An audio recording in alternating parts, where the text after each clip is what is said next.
Hi everyone, I hope you've been enjoying the course so far, and today we're going to learn some new stuff. If you look at the command history at the right, you notice that a new timestamp and date stamp is recorded. I do have the previous calculations as I told you before, and if I need them, they're like accessible for me and I can do whatever I need. Like double click on this and it's going to be repeated seamlessly. In this video, I want to start with the very basic thing because as we promised, we're going to start from the basic and the fundamental things and then go up to advanced level. I would like to start with basic arithmetic. Let's define some variables.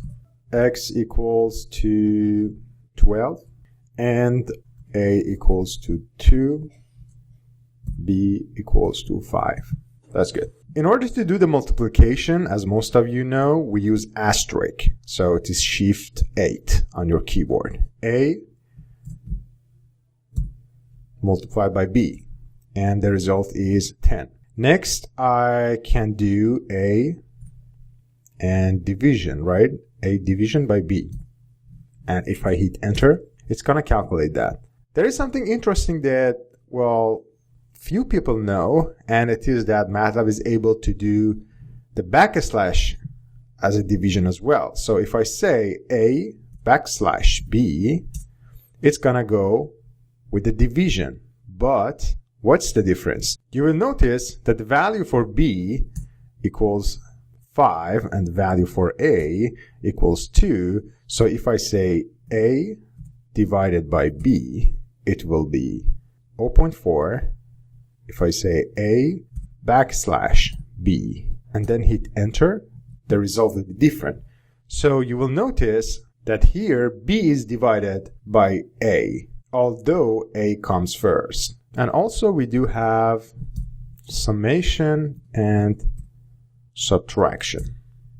Is the fact that there is an operation called the assignment, but there's a special way to write it. So if I say x equals 7, this is the result. How about this? Well, how come x plus 3 on the right side be equal to x? How can it be possible? Well, as you see, there is no error involved. And basically, it's a convention and a very normal way of adding value to a variable. So how we can read and interpret this? Basically, whatever the value of x is defined here, which is 7, is going to be stored in this part, x plus 3. So the value for x is 7, and then it is plus 3, which means 10. Then the whole value for in the right side will be substituted as the value of x. So if I say x equals x plus 1, the value for x, the last value is 10. Now we're going to add 1 to it, and the new value for x will be 11, as you see. How about x equals x minus 23?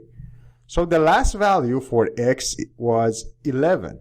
And now when we put 11 and subtract 23 units out of it, the result will be negative 12. And the new value for x will be negative 12 as well. One more thing.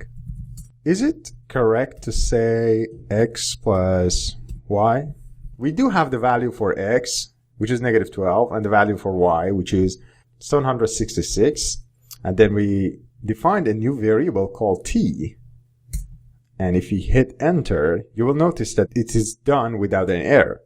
So it's definitely possible that we put the value of two variables and define a new variable for it as well. We could also find the value of this expression, and we call it the caret, x caret y, which is x to power y, and it's going to be infinite, of course. So let's go with y caret, and you see that the result is calculated.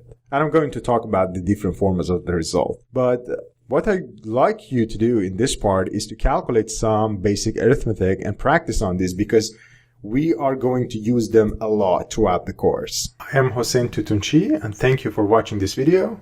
See you in next one.